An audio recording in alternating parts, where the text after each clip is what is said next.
You were both like, she could Plug at the break.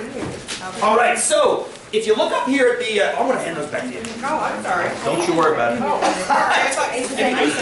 I'm really stressed. Don't you worry about it. So, friends, before I want to hand these back to you in un momento. I want you to see exactly. Bueno, ¿dónde está mi tequila? I just want you to see how the class did overall, which is extraordinarily positive. So these are some graphs you might have never seen before. Maybe you have, maybe you haven't.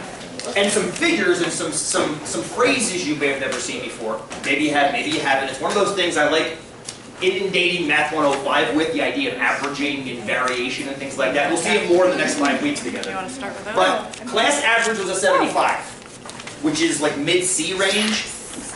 That's misleading though, right? Now very often, how many of you have heard the word average? Have you ever heard the word average in your lives? In your average? Hands nice and high, please. Hands nice and high. Oh yeah, every single person in this room essentially has heard the word average. How many folks have heard the phrase sample standard deviation or standard deviation? Hands nice and high. Oh, more than I was expecting. How many of you heard it before I uttered it a few weeks ago? Hands nice and high. Not bad. Only about 5 or 6 of you though. It's kind of a small number. So the problem is, the average of the class was 75, yes? The standard deviation is 27.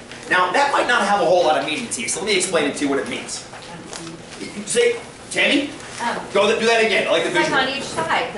Yes. Now, if this were a bell curve, which it essentially is not, I mean, you could argue that it kind of is, although that number tells me it really isn't. This is more of an exponential or a gamma function curve. If you were to put a curve onto this, how many of you would do this?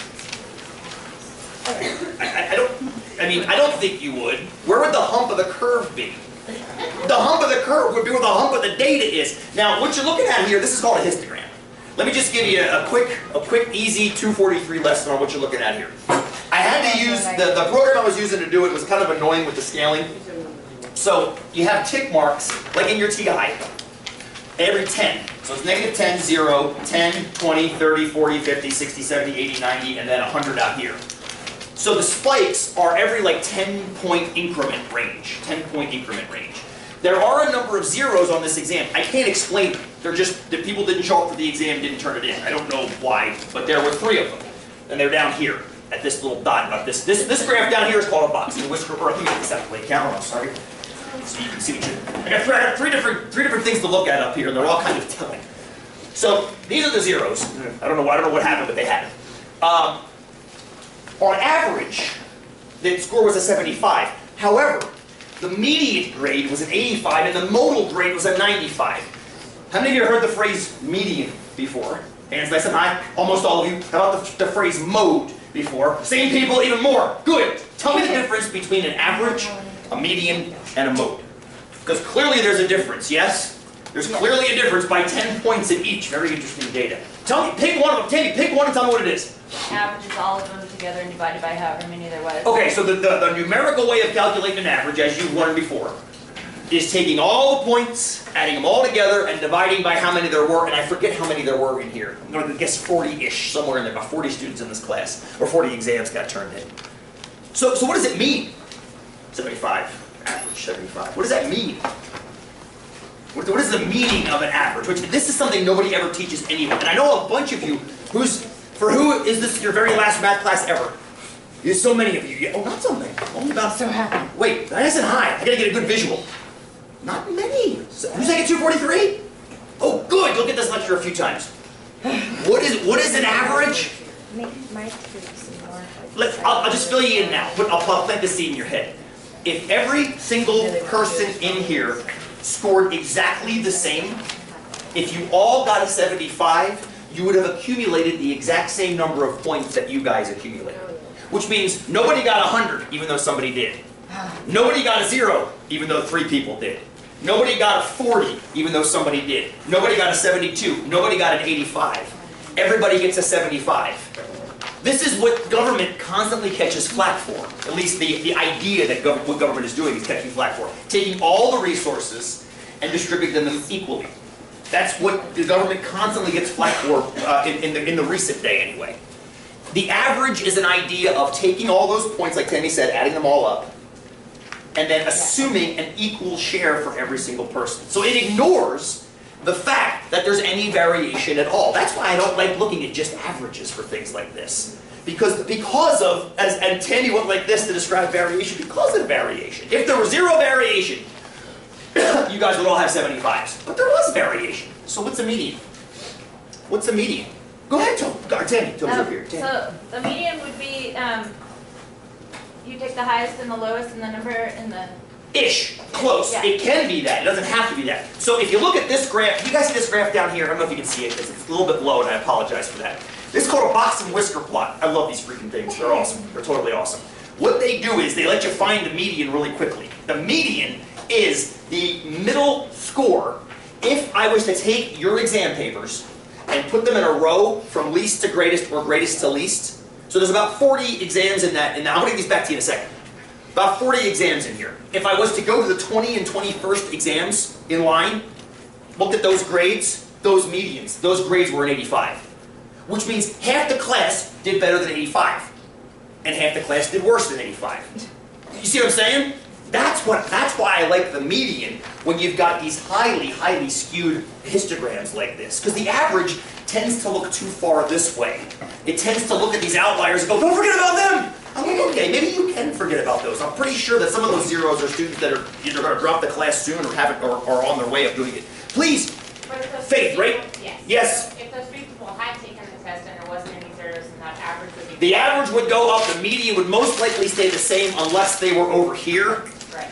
Yes, so that's the idea is, that's why I don't look just at the average. What some folks will do is they'll see an average of, I don't know, 60. Oh crap, 60, add 20 points. I go, wait a minute, time out. 75, look at the rest of the data. A lot of that 75, that low, what I consider to be a fairly low score, below 85 and 95 for sure, is the fact that it's just explained by these, what are called outliers. All these dots over here are called outliers, atypically low scores. I can't explain all of them. I can explain some of the zeros. Well, I can't explain the zeros. I think I know why the average is pulled down. So anyway, the median shows the halfway point of the data. Half students did better, half students did worse. What's interesting about a box plot too, it gives you medians. These are called the quartiles. These divide the data up into 25% increments. So a quarter of the class got between 95 and 100. I only heard one quiet wow. I was like, holy hell yeah! That made me stoked. Those 95s will become 100 too. We'll talk about that momentarily. 25% of the class got between 85 and 95. Again, hell yeah! 25% between 72 and 85. Your average is somewhere over here. And then 25%, the low 25% for whatever reason got below 72. I don't know. Again, I can't explain why low grade. Generally, my exams look like this. They're very clustered on the right side and they spread out on the left side. I don't know why. I've been here 10 years, but I don't know why. So I just let it go. It's going to happen. Now, the mode. The mode, Brittany. Isn't that the most, like, that's the most people got 95%. I like what you said. The majority are... 26% of the class got 95. I made a new statistic up this morning called the percent mode. 26, one in four of you got a 95, which is echoed over here, right here if you think about it. There was only, I think there was one 100 on this exam, and there were a whole bunch of 95s, like 10 or 11 95s. Because almost everybody missed one question, which you will all fix, I can predict. We'll talk about it momentarily. It's a question you shouldn't have missed. I say almost all. I think 3 in 4 people got one question wrong, got this question wrong. 1 in 4 got it right. But we'll come back to that question. It's something you've heard me say so many times, I think you take it for faith, and faith doesn't work in math. We'll come back to that. We'll come back to that. What was I saying? Mode. So it's not that most people got a 95, but it was the most common grade that people got. So it's called, I would call it not a majority. That's what most would be a majority. You know what you call it? When it's not a majority, but most people got it? It starts with a P. Maybe you haven't heard this phrase before. A plurality? No. Have you heard that phrase before? A plurality? Please. I'm having a hard time understanding how that's possible. How is it possible to not have a majority? Because there are 100 different grades. There are 100, but most people didn't get a 95. 26%. That's not most. That's only that's about a quarter of people got a 95. So if it was like 60% or 70%. That would be a majority and a plurality. A plurality is what enables presidential elections to win without a majority of votes sometimes. Back in the 80s, for example, Ross Perot, the independent candidate, got 20% of the popular vote, which means whoever he was running against, which I think was Clinton, he won the electoral college, but he didn't get a majority of votes. He couldn't have. Perot took 20%, that leaves 80% behind, and it was about 40-40 with Clinton and Big W, I think it was, back in the 80s. I'm trying to remember, after my 90s. I don't know. Whatever, the fact is, plurality doesn't mean majority. It just means that that was the most frequent occurrence. Not more than half, though. In this case, 26%. And the only thing keeping those people from 100 was this one question, which we'll come back to. I want to hand it back to you guys, and then we'll talk about what that one question is. Because you're all going to fix it. Or something else. And why do I keep saying fix it? Why do I keep saying fix it? What are you going to fix, and how are you going to fix? The rainy day. Yes! I mentioned this in class on, well, I don't know what I mentioned. I think I mentioned it on Wednesday. I said we're going to talk about it until Monday, because it'll actually make sense then. But if you got a 95. Well, you don't have to care. So, you have rainy... Where are the rainy day cards? I used to have a link up here. Where did they go? It's never been there. Oh! That means I used the wrong version. Oh, goodness. That's okay. We'll find it. I'll make sure. Where is... Oh, crud! Right. Wait, you saw it? Yes. I used to have... It's in the red bar, it's in the red. That's good, but there should be... I'll fix that. I'll fix that when I get back to the office. There's supposed to be a big yellow block right here I keep talking about. Really? What? Yeah, exactly. You're like, what? Exactly. It was there last term. I must have used an old version to start this one up. On schedule. But you guys did see it somewhere? Oh, obviously you didn't. It says rainy day coupons Good. in the red section. Tell me where to stop. Oh, really? Oh, Stop. Right there. There's supposed to be a much bigger, more obvious link to get to.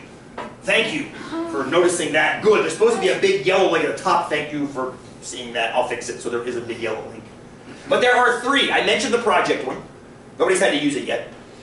There's an exam and a quiz coupon. Nobody's going to use this one yet, I don't think. I told you to wait till week 10 to use this one. But the exam coupon lets you get up to 5 points back on this exam if you follow everything that it says on here. Do stuff on a separate piece of paper. You must print this off, cut it out, attach it to the original exam, resubmit it. You got to do all of this. Check, check, check, check. You have to write a little sentence about what you did wrong the first time, and then what you learned by doing it a second time. It has to be correct, otherwise it won't give you points. I had to add that years ago. Some people were turning wrong answers back. I wasn't giving them points. I'm like, doesn't say I have to be right. I thought the word correction implied I'd be correct. Litigious society that we live in. Francis, yes? So, if you use the rainy day exam coupon and you get the question wrong, is that your Let's not do that. Well, what if it happens? That's like Let's just not do that. Kaput. Okay. Yeah, let's just not do that, huh? Okay, I mean, let's just not do that. okay, fine. Let's just get it right. Fair enough. Yeah, and again, sit with each other, talk with each other about what happened, what got marked wrong. I did make sparse notes on things. I didn't want to correct work for you, because the whole point is for you to go back and look at it again. Carrie, go ahead. No, you answered my question. Okay, good. I tried to put, and I'm gonna verbally answer some stuff after I hand these back to you today. Verbally answer some stuff. That one question, because a whole chunk of you got it wrong. I'm like, well, I can't just give it all to them even though they all got it wrong. So you'll fix it, and you'll get the points back. But we'll talk about what that one question is momentarily. And I will fix this link. I apologize. That pisses me off that it's not on there. Rude. Any questions so far as that goes? You see what you're looking at here in this PowerPoint again? Trim, well, you can ignore this and this. We'll get to that in 243. But, so I always like looking at this because I like to see this on my exams. I like to see this. That means the majority of folks are kicking ass, which is what I want to see. I mean, the idea is, and what's interesting is, that hasn't changed much since I started making the exams be out of class, which is interesting. A lot of my colleagues are like, well, get ready for everybody to get hundreds. I'm like, well, okay, I'm ready. Hasn't happened yet. Let's keep waiting. Please. So the skew though is because of the zeros, right? The skew is because this is on a bell curve. Oh. If this were shaped like this, the skew would be exactly 0. If, God forbid, it looked like this, it would be a positive 1.76. Right. A negative skew means it looks like that. The more negatively skewed, the more this thing starts looking like this, and less like a bell curve. Okay. So that's all that tells me. Again, I like that being negative and as close to -2 or -3, I'm stoked again. But, cool? All right, shut the camera down. I'll hand stuff back. See you.